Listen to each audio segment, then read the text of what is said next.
Well, Mark, welcome to the show, man. It's great to visit with you. Yeah, thanks for having me. So you're joining us from Hawaii? Yes, so I'm on the North Shore of Oahu out here in Hawaii. Okay. So is that where you're from originally? Yep, I'm born and raised out here. Right on. So yeah, believe it or not. Yeah. So Oahu is the only island I've ever been to. I was, I think, 15 or 16, and went with a buddy and his family, and that was the only time that I've gone snorkeling like in Mexico and Florida, but dude, Hawaii was hands down the snorkeling experience was way better. Yeah. Uh, yeah, I don't remember what reef we went to, but it was like I think it was a national park. Oh, you Um, probably went to Hanama Bay that sounds where the familiar. fish are pretty tame. They come up to you. Yeah, yeah, it was cool, really cool. Yeah, it's a neat Um, place. so, did you start surfing or hunting or fishing first?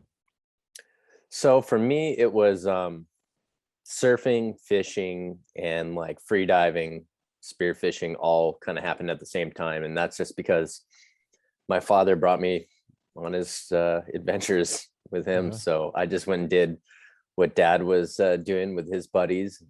So Yeah, the ocean aspect started all at the same time, to varying degrees. It's like just getting pulled along, in a life vest, kind of just yeah. there, observing to participating more pretty quickly. Whereas bow hunting has come into my life, probably been doing it about 11 years, 12 years Uh-huh. now. Okay, So cool. it's definitely a later in life thing that I picked up and just fell in love with it. Yeah. Well, you're in the middle of big wave season, so I hear. I don't know a Hmm. lot about surfing. I used to watch some of the videos in college. I can't say whether or not marijuana was involved with that, but we certainly watched the videos in college, and I've never done it. I love the ocean. Surfing is just not something I've ever picked up. But you're 40. I'm Hmm. also 40, and my body hurts more these days. Like I play in a men's over 30 soccer league on every Monday. I've played soccer my Uh-huh. whole life, and I can't give it up. But Tuesday mornings, I'm like, what time is my massage? I need to like just have some maintenance done. So how at 40 are you able to still compete at the highest level? Because you still are competing competitively. Yeah, I do a few big wave events. It's just been so weird with all this freaking last couple of years things going on. Mm-hmm. It's hard to tell what events you're gonna do, but Yeah, yeah, you definitely have to try harder at 40 years old. yeah, There's more planning, there's more rest, it has to be a lot more deliberate. Like when you're younger, you can just go get beat up, then drink till 2 a.m., then roll mm-hmm. out of bed in the morning and do it all over again. Yeah. Doesn't happen at 40. No, no. I There mean, has to be some strategy. You have to take care of your body. um you have to prepare, like, so for me it's like making sure I'm hydrated, making sure I've eaten well going into it, try to get good sleep, which seems to never happen, unless I really knock myself out, just because yet there's so much to prepare the night before. mm-hmm. um it's not just like laying in bed. It's like, oh my, okay, so I got to get the film guy set up. We have to work on the safety skis. What's going wrong now? My friend's flying in from Australia, so I got to pick him up from the airport. It's that kind of stuff. Uh-huh. Okay. So you have I'm sure maintenance keys. Like I use a foam roller, I use a lacrosse ball and like smash my glutes out. Like things that at 25 years old, like I didn't even know what a foam roller was, or like who Hmm. needs to like put pressure on certain muscles to like loosen them up. I thought like, okay, I stretched my quad and my hamstrings, I'm good to go for 90 minutes of football. So what kind of things do you do to keep in top athletic shape? So I guess we were probably a little ahead on some of that stuff in the surfing world. I think Uh-huh. it's kind of because it's a little bit connected with some like little free spirit hippie aspects. So you get people were on eating pretty clean food from early days, doing yoga in between, also just looking more and more at hydration, things like that. So I'm a co-founder of a company called Protect, and we make basically the solutions for all the problems we've always had. So I Uh-huh. use a lot of our own products. It's veteran owned. I'm a co-founder, but it's veteran owned. My other partners, or co-founders, I should say, are veterans, and we source all our stuff in the U.S. We batch test it. We manufacture in the U.S. so we can have our eyes on what's happening.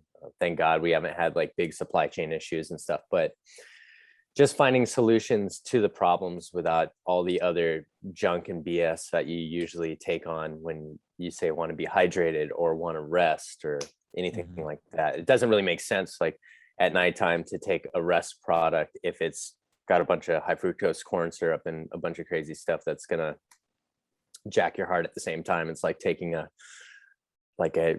7-Eleven speedball or something. I don't know. It's just getting No, I pulled in different usually directions. pop my my kids melatonin. Like they take one, I'm like, oh, I'll take 4. Well, melatonin's a tricky one. Actually, people are moving away from that because that's actually a hormone. Yeah. So it can mess with your hormonal levels. So there is actual. I got to send you out some of our rest one. It kicks butt, and it doesn't have like that lingering lag to it. It doesn't mess with your endocrine system. Yeah. Yeah. I mean, there are times if I take it, and I don't take it every night. It's like, well, if I really, want to conk out, then the next day though, kind of like to wake up just a little cloudier than I'd like to. Yeah, totally. I learned that a while back. Like I could not wake up in the morning. There's no amount of caffeine that would. It's like just I could pull it off if I didn't have like anything to do the first 2 hours. I was going to wake up the following morning. Right. But who has that luxury? Yeah. I mean, I've gotten enough concussions in my life. I don't need more mental fog. Right. So what are the, and I, interestingly enough, my cameraman for my last African safari lives on, what is the name of this? Jeffreys Bay, South Africa. Oh yeah, J Bay. Yeah, that's where he lives. He's a surfer. He started out filming surfing videos and then kind of got into hunting later. And I asked him what his top 5 big wave destinations were globally, and I think certainly Hawaii was one of the Hawaiian beaches was on the list. I don't remember which one. He lived in Hawaii, of course, for a little while chasing the waves. What are your top 5? Top 5, I would say definitely home, Hawaii. I love Tahiti. I've spent probably close to 2 years of my life in Tahiti. I love Fiji. I spent probably a year of my life down in Fiji. Let's see. After that, Mexico. So like mainland Mexico in the Oaxaca area, there's some pretty amazing waves that get pretty darn big. And after that, probably Indonesia for me. Okay. Indonesia it very rarely gets giant. The Indian Ocean is, it's a small ocean compared to the Pacific. So just the mechanics of getting a giant swell that isn't a storm on top of it at the same time is a little trickier. But there's just so much perfect waves. I've spent, again, like a year of my life down in Indonesia. Right. So while you're out on these adventures, sometimes extended, you're there for months or multiple times a year, whatever it is, do you get to go fishing when you're out there? Oh, always. So I usually plan at this point, it's kind of flip-flopped actually. It's like, let's go do a bow hunting trip or let's go do a spearfishing trip and then get some surf after. Whereas before it was always get some surf and bring all my spearfishing gear, bring my fishing gear. And because, we didn't have money growing up, like professional surfing was my ticket to see the world. So, I get to go surf in places and then everybody leaves from the trip and I stay an extra week or 2, usually by myself, and go find a floor to sleep on. And usually it's kind of one of those things, especially in like South Pacific and everything. It's like you meet people and they're like, oh, my cousin lives on this far outer island. They have a pearl farm there. You should go visit him. I'll call him. Like, okay, say bye to all my surf friends and go take off and spearfish for another week. Wow. So that's kind of how I always rolled through the whole process. And then now I kind of get to do everything for a living. I'm very fortunate. Uh-huh. So what is it? What is travel like with spearfishing equipment? I have no idea. I mean, I've traveled with archery and firearm equipment Mhm. many times over, but like, do people look like, what the hell is this? Like, they don't know what it is, or You know what? It's not as bad as you would think. I make sure I always say fishing equipment and not spear gun. You don't use Okay. the G word. The only place I've had, well, I got some grief coming into Indonesia the first time I went there when I was like 15. That was the only time in Indo I had a hard time. But I'll tell you what, don't go through China, right? the spear gun. Yeah, I don't ever It's plan frowned on upon. going to China at all these days. So, Hey, well, I was flying through to Indonesia. I wasn't Oh, okay. even technically in the country because the airport is, Yeah. I haven't passed customs, but they, I guess, saw it in my surfboard bag, and yeah, I almost ended up in jail. Luckily, Wow. this Air New Zealand pilot bailed me out as far as because I got pulled down onto the tarmac, and flight's about to leave to Denpasar, and I go down there, and there's a van with like caged windows and everything, and all the guys like they're strapped up, like ready to get in a firefight. Right. There was 4 of those guys, and they had a tripod with a video camera filming my board bag that was inside of this van, like it was gonna like turn into a transformer or something, because it was already recording, and the board bag's just sitting there. I Yeah. was like, I have no idea what is going on. And yeah, the guy just started off with like, "You're going to jail." Like, no, I'm not. Right. So I started arguing with the guy. Of course, I'm like, technically, I'm not in your country. I haven't passed customs. I'm passing through. Then he starts saying like, "Well, it's illegal to have a spear gun in Indonesia." I'm like, "You're lying. I know it's not." And then he started his face getting a little red, till he wanted to shoot me in the face. And we're kind of going back and forth. And my plane's getting ready to leave, and just pulled up above us was this Air New Zealand plane, and the captain was looking down from his window. He was like, I don't know if he was pre-flight or post-flight, but he was sitting up there and he could see us, and he kind of figured out what was going on. He was this really cool Maori dude, and he came down onto the tarmac, and he came up to me. He said like hi to the police guys, and he's like, "Oh, nice spear guns, bro. Like I spearfish too, blah blah blah." He's like, "I'm trying to help you out here." Right. And yeah, somehow got on my plane, but the guy was pretty excited about throwing me in a Chinese prison cell for a while there. Oh man. Yeah. I haven't had that experience. I've been hassled, here and there with firearms, but one of the guys that went with me to Africa in February, he kept all of his casings for the animals that he shot. Hmm. And so he had them in his check bag, and we were flying on Qatar Airways, and they were like, "No, you can't have these." So he well, they must have been on his carry-on. So then he put them in his check bag. Well, we're about to board the plane. I've actually like boarded, and we're looking around. We're like, "Where's Kevin?" Like, he disappeared. And he was like a little ways behind us in line. Can't find him. I don't know, but we're boarding the plane, so I guess Kevin will get here when he gets here. Like literally 5 minutes before takeoff, he comes up. He's all sweaty, like he looks like disheveled, and he's like, "Dude, they told me they were going to throw me in jail because one of those casings was still in my carry-on bag, and they were like, they maybe get on my hands and knees and Oh no. apologize." Yeah, Oh, beg, okay. At least he just had to apologize. beg, like for forgiveness to get on the airplane. It was, he wasn't too happy about it.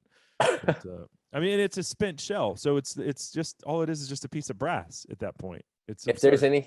totally, and Yeah. if there's anything that I learned about in travel, it's like the rules mean nothing. What matters is the person you're talking to, Yeah. what mood they're in, and their understanding of the rules, Yeah. and how scared they are of their boss, or if they don't care about their boss. Right. Or Everything's negotiable. it is, but I feel like sometimes they're like, "Oh, how can we how can we flex on these Americans?" Like, because I feel like that's what Oh, they did to him. But totally. what is your favorite type of fishing is obviously spear fishing. Hmm. What is your favorite species to pursue, and why? God, there's so many. I guess it's kind of different flavors. I'd categorize it as like blue water species, like pelagics, which I like going after all of them. I think going after really big wahoo is definitely one of my favorites. And I've done a bunch of trips. I've actually done a couple trips to Texas doing that. And then coming up on the reef, like South Pacific, Indian Ocean, dogtooth tuna, that's kind of like the pinnacle of spearfishing. They're just so difficult to land and very physically demanding just getting on them. Usually there's usually a lot of sharks around them, so that's a nightmare too. But and then on the reef, there's fish that are really good eating that are hard to shoot here in Hawaii. I'd say one is called a mu. So it's like it's a type of emperor. It's like a glass eye emperor or something, but really good eating fish. And they don't look like if you don't know about them and you looked in a fish book, they wouldn't pop out to you at all. But they're just really, really smart in how they act, especially on Oahu, because I'm on the main island. The fish get more pressure than the other islands. And you have to play the chess game with them. You have to have a long hold down, find a good cover on the bottom and make noise, stop making noise. They really make you think while holding your breath. Like you have to have your mind engaged while you get to that point of discomfort while holding your breath. And to me, that's the whole game. Yeah. So how long can you hold your breath? That's another thing I'd put into categories. So just like sitting around, and I don't try to see how long I can hold my breath all the time. I haven't done that in like years. I think the last time I did it was 6'10". But wow. Spearfishing, you don't really try to hold your breath as long as you can usually, because then your recovery time takes so much longer on the surface, because you have to cycle out all that CO2 in your bloodstream. So typically what you think of is, if I go down and do a 4-minute dive, the general rule of thumb is you want to do 2.5 times on surface. So I've just committed 10 minutes on the surface, not going after fish, to one dive. Okay. So I'd rather have a happy medium. And I find my dives are usually between 1:30 and just over 2 minutes. But then you're doing like 50 of them in a dive day, and you kill more fish that way. Right. Awesome. I've never done the spearfishing thing. It intrigues me. I just I haven't. It's like what your dad, he drug you along. I've never had anyone drag me along. Well, let me know if you come out. I'll drag you out. Awesome. All right.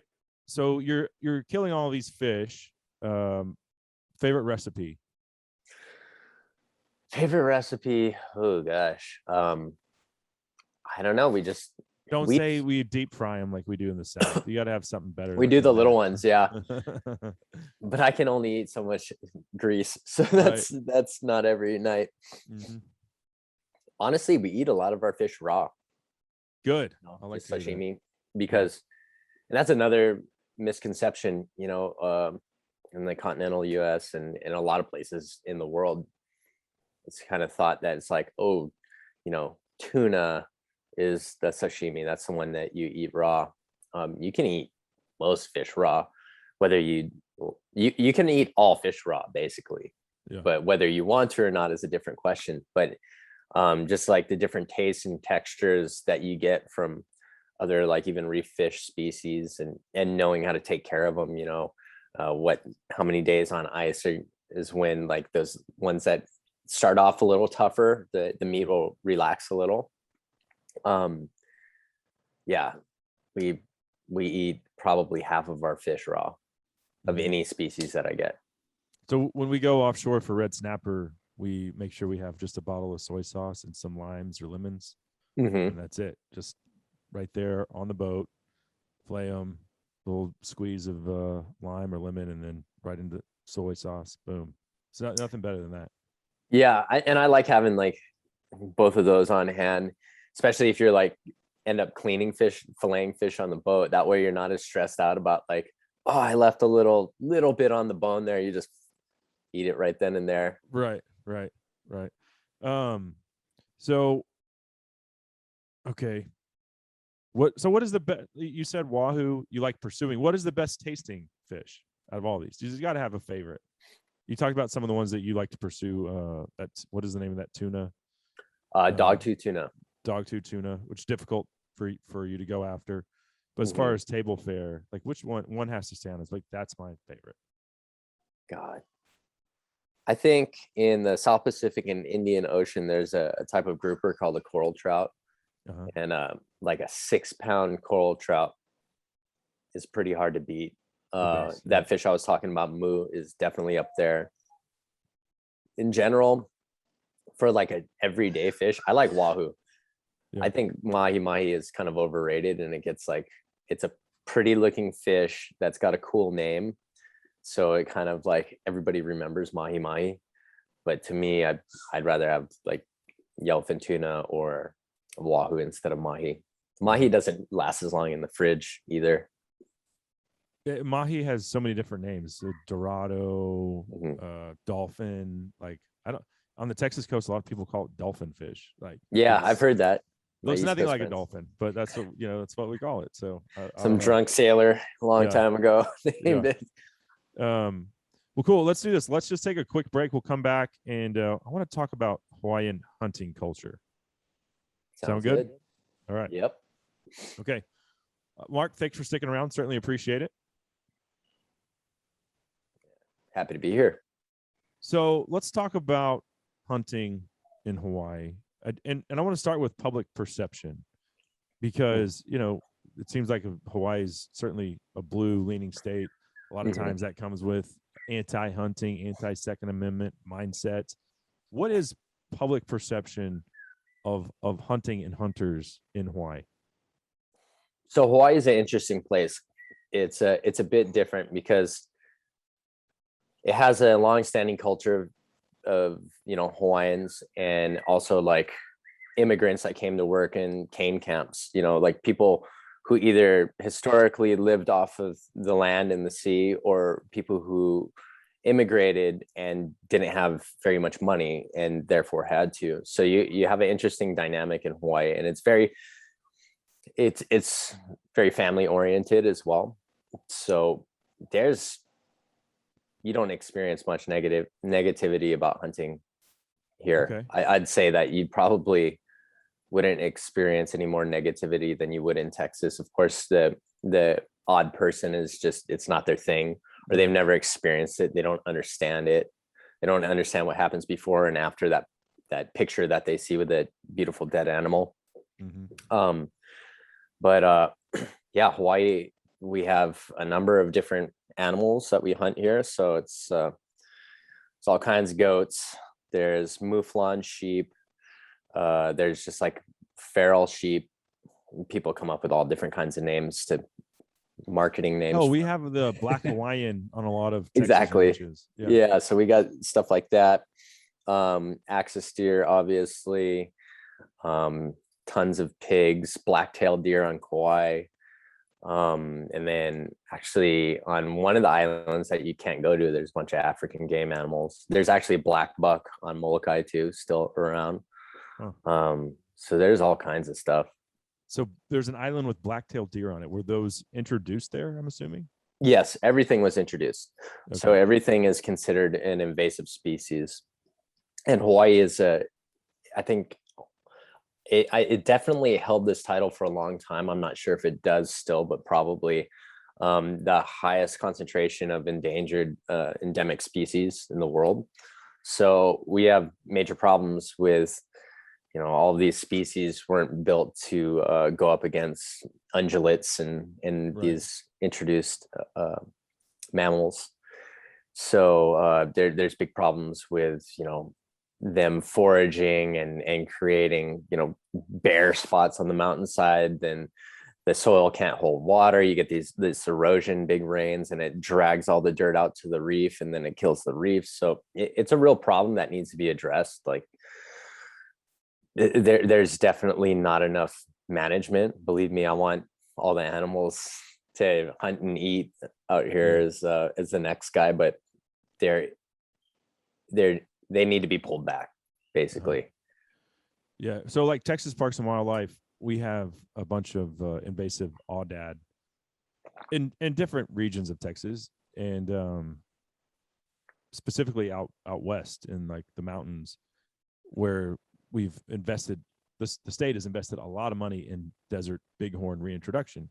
And so they will go up in helicopters and they'll aerial gun these aoudad where their ranges cross with the desert bighorns. I don't even know what Hawaii's Fish and Game Agency is called, but do they partake in that kind of management? Yeah, so they did a lot of aerial shooting before. They're still high fencing certain areas on the Big Island, trying to get the sheep out. Which again, it's one of those. So they're putting up fences to keep the sheep out. Yes. Okay. Yeah, so the native plants can grow back in the and the saplings of the native trees. So yeah, it's another one of those gray things where, you know, I understand the conservation side, but I also understand the hunting side. Yeah. And you're never going to make everybody happy, but you can go about things in showing mutual respect to both sides. And yeah, Hawaii's, as far as DLNR, it's been a dicey history as far as that with the hunters and everything. It's not managed very well over here at all by any means. Put it that way. When you buy your hunting license, do you have X number of tags for X species, or is it just they're invasive, you can kill as many as you want? If you're on private land, you can kill as many as you want. So part of that is like, I think it's like $20 a year for me, for my hunting license. You can take as many animals as you want on private land. When you're on state land, depending if it's year round or opens and closes, you know, there's different rules. But private land is wide open. And is it all predominantly archery? No, there's a lot of rifle hunters too. It's just archery. Archery will definitely, like, it opens up more opportunity for me, for people to allow me to hunt on their land that way, you know, because some of the places you'll go and find amazing bucks is, you know, in like 5-acre parcel. Yeah. You know, you go hunt big, wide open, giant, thousands and thousands of acres, but like some of them are like full, like the neighborhood bucks. They know they don't get shot at in a certain place. Okay. Yeah, that's interesting. I had a place here in North Texas that was 20 acres for deer hunting, which is very small.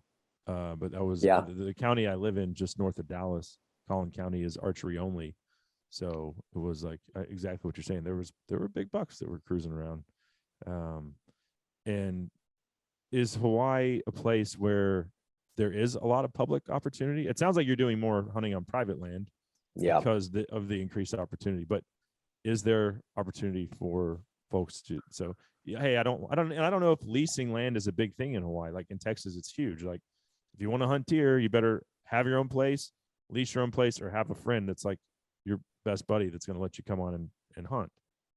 Yeah, Hawaii we have state hunts, but it's like when the bucks are just in velvet, you know, like it makes no sense in that they need to get the numbers down, but then they're like, why don't you just send the hunters in during the rut? You need the animals out. It's not like you're trying to not disrupt their pattern. But yeah, it's a little tricky with state land and public land, I should say. It's seasonal. The seasons don't really always make sense. It gets a lot of pressure. A lot of guys hunt with pigs with dogs. So a lot of the state land has pigs too, you know, and so they'll be running dogs through there all the time. So that kind of keeps the deer out. That's big in Texas culture as well, as hog dogging. Yeah. A lot of that. And I've seen plenty of videos from Hawaii, and it's like, it's just a lot greener there, but it's the same thing. And I love it, you know, I do. Totally. So those are kind of the challenges there. And as far as leases, some people do leases, but it's not like Texas. Like, you know, it's a finite amount of land. So Oahu, I think the median single family home right now, and this is for like a shack with no yard, is $1 million. Goodness gracious. So you can imagine what like leasing prime country land looks like. It's not like, it's not a small investment. Yeah. Put it that way. And then Hawaii, it's like, people jump a lot of fences in Hawaii. Really? People, obviously poaching is very looked down on, but it's not, doesn't carry the same weight as it does in the continental US, Yeah. And I Yeah. think a lot of that comes from it being invasive species. People aren't, they usually want to get rid of them, but it's like, obviously there's liability. It's not cool to be trespassing and stuff like that. So I don't know, if you lease a spot, it's going to be expensive, and you're going to be playing cat and mouse with people jumping your fence. So like hunting axis deer with a bow in Hawaii is on my bucket list. Is Oahu the best place, or is there another island that's better? And how would I need to book with an outfitter, or try to find some, like, come there and then like make friends with somebody? I don't know how that would play out for a mainlander coming to Hawaii with the intention of archery hunting axis deer. Okay, so Oahu, even though back in the day, it was like almost 100 years ago, I want to say, was the first island that axis deer were introduced to, they weren't able to establish themselves here. So there's 3 islands that have axis deer now. So that's Molokai, Lanai, and Maui. And there are outfitters, guides. Usually they seem to be booked out for like a year out. Pineapple Brothers have their operation over on Lanai.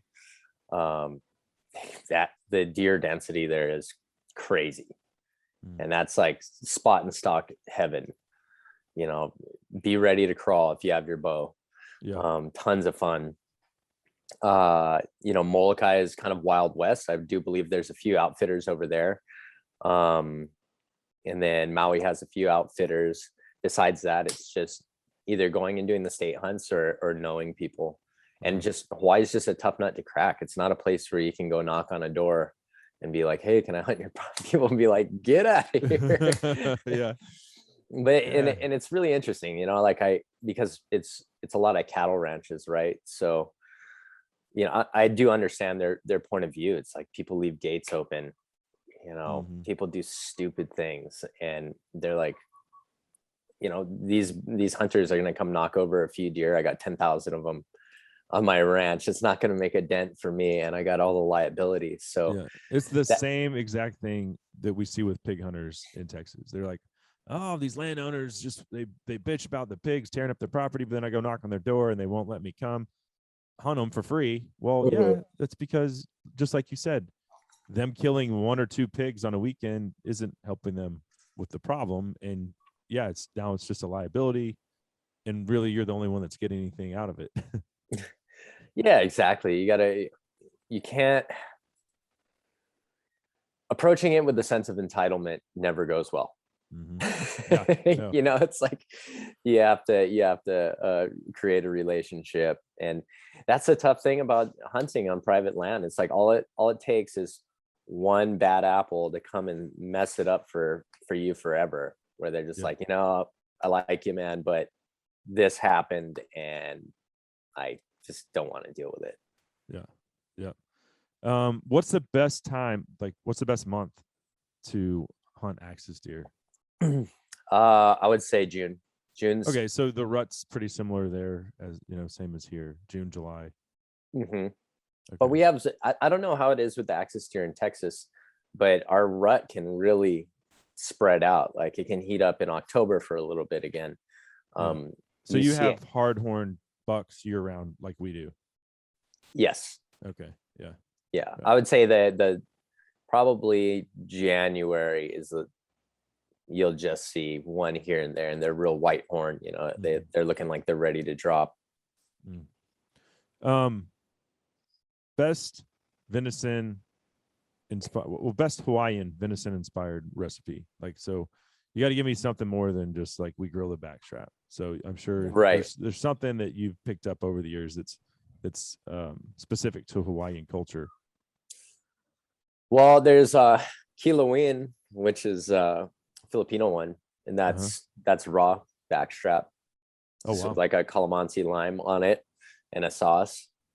It's just eating raw axis. So it tastes amazing, man. Especially if you get a lot of blood out. Okay. This will just be kind of like cut like sashimi. I've had it cubed too, like a really young spike, and it was like,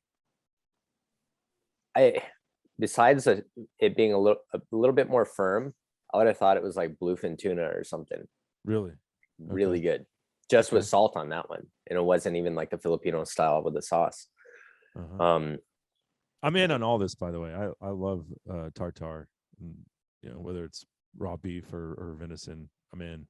I could be wrong, but it's just like so much of, I think a lot of what we changed once you get into like the whole science of gut health and the biome that's living in you. I mean, digesting raw meat, I'm always thinking is like, it's got to be bringing my gut biome back to my ancestors a little bit more and help me digest things more efficiently. Yeah. So I just like doing that every now and then. We had impala tartare when I was in Africa in July, and like the next day, people started getting headaches, and like, oh really? One guy got a fever. And everyone was peeing out of their butts, like everyone. I was like, oh my God, is COVID going through? Do we all have COVID? And then we then half the camp was feeling perfectly fine. Then we connected the dots. It was like anyone that ate the tartare like was sick, and we didn't stop hunting. Only one guy like felt bad enough to where he was like, I'm going to go in my room because I have fever and chills and I might have COVID. Nobody did. It was just, the tartare for whatever reason. Did it? So the local guys didn't have like an explanation, like, oh, that happens sometimes, or no, it was just, but because the PHs all got sick too. So that the South Africans and the Americans, it didn't discriminate. So yeah, it was just something that we ate and it didn't sit well. But at least it wasn't COVID, so we didn't have to quarantine in Africa for X number of days. Oh, that would have been brutal. Yeah. So coming off the island, I'm looking at an elk behind you. You've done a bit of hunting then in the lower 48. Yes. So I think I did my first elk hunt 6 years ago. And just was like, as long as my legs still work, every September I'm elk hunting. Yeah, you and me both, man. I have not missed I think I've been every year for 9 seasons. Awesome. And I've killed maybe it's 8 seasons, and I've killed 2 elk with my bow, and I did 1 rifle hunt in Colorado and was successful. So my odds are just under 50%, or my success rate. But there's been other arrows that have been loosed, and there's 2 things you can't take back in life, and that's words and arrows. So yep. Sometimes you want them back, but you can't. And so you took this bull behind you in Colorado. Where else have you gone? So I've done 3 hunts in Colorado, 2 in Utah, and 1 in Idaho. And successful on how many? So I've killed 5 bulls. Nice. That's awesome. So are any of them public land or? Yeah, my first one was public land, like over the counter.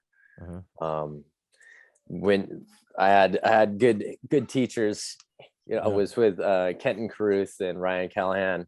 Oh, nice. And went and hung out with them, and we just burnt boot leather for a week on public land, and then ended up that sure beats my teacher, which was me.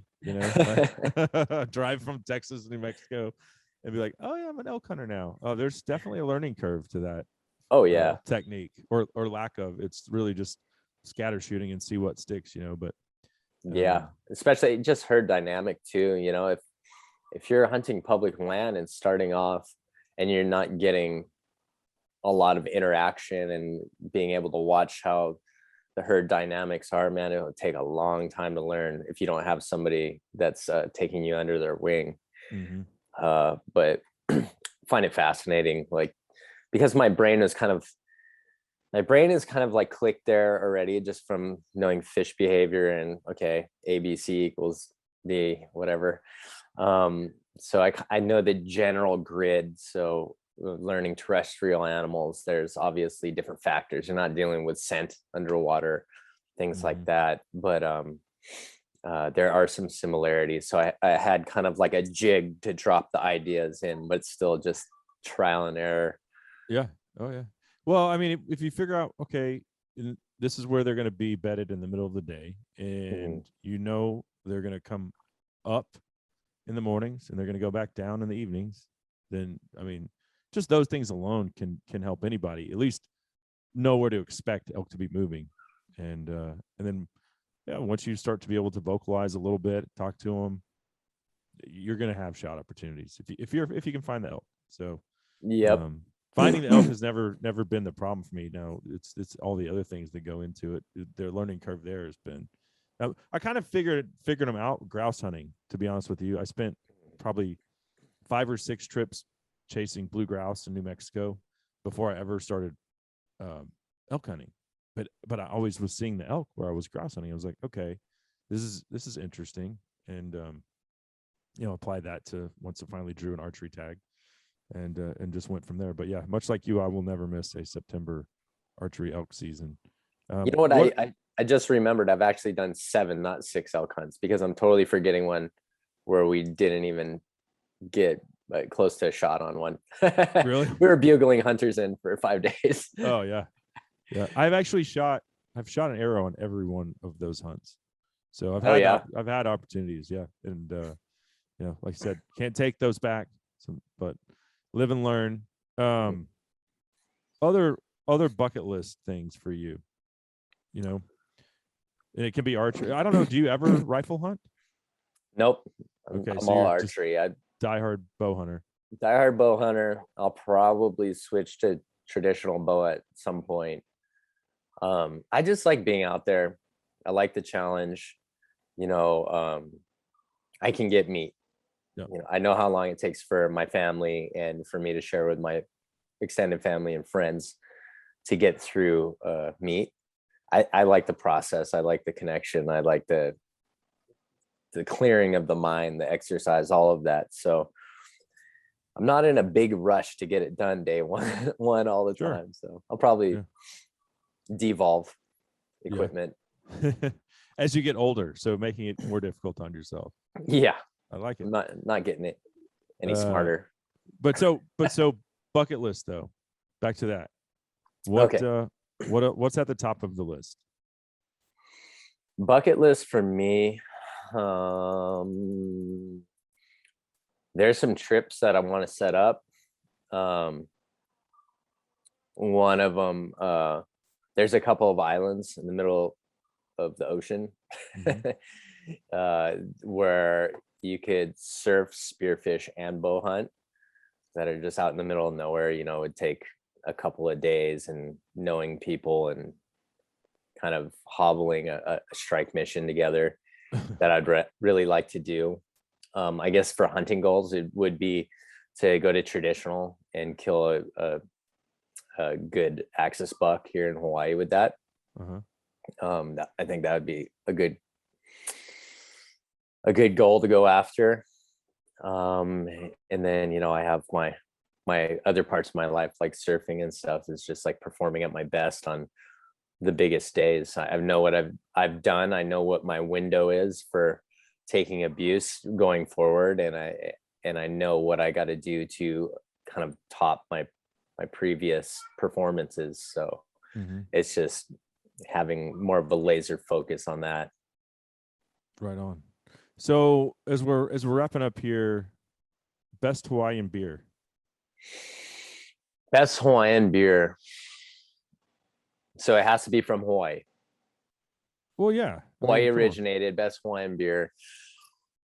The Kona Big Waves are kind of like the go-to. Yeah, we can get those in Texas.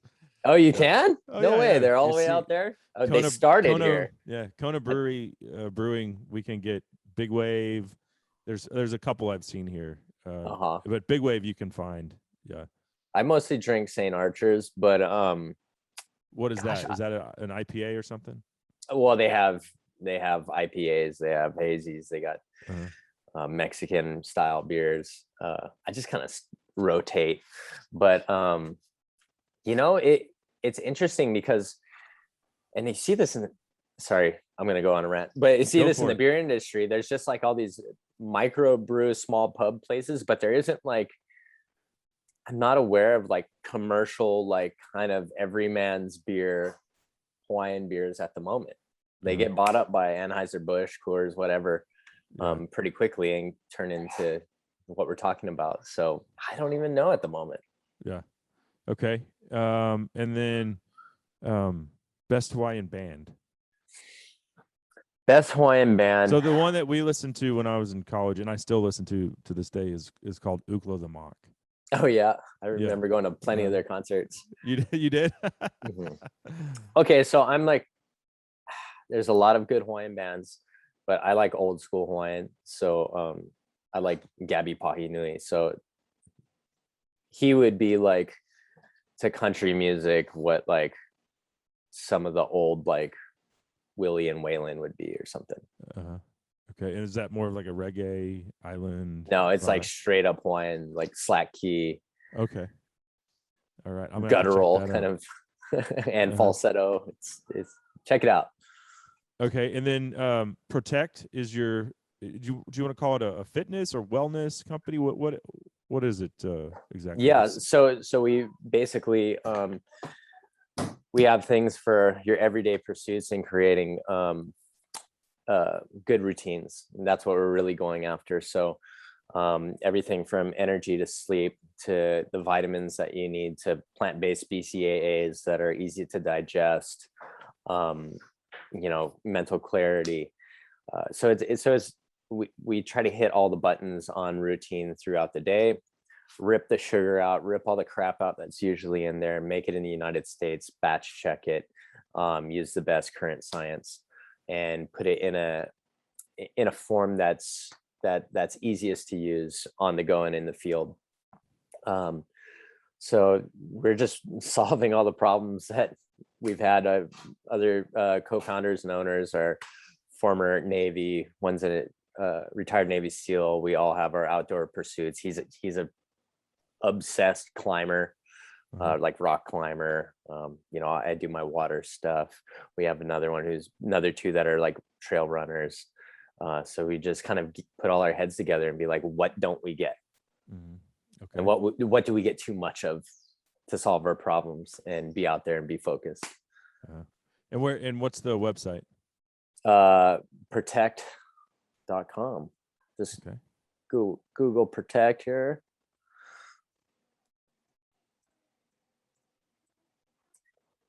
There you go. But yeah, we're really proud of what we've put together. And it's especially like these liquid packs. So it's like the liquid energy, hydration, all of that. You can put these packs in your bags. I just put them in every backpack that I always have, just in case I space out and forget to bring something with me.